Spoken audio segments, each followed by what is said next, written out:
أعوذ بالله من الشيطان الرجيم.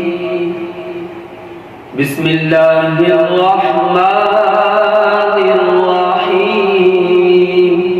لا أقسم بهذا البلد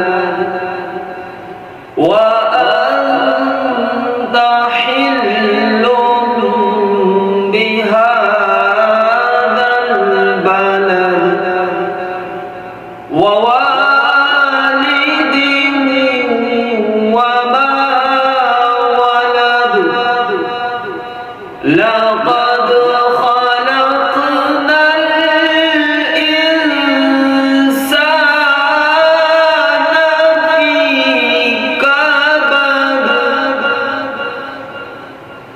أيحسب أن لن يقدر عليه أحد. يقول أهلكت مالا لبدا. أيحسب أن لم يره أحد. ألم نجعل له عينين ولسانا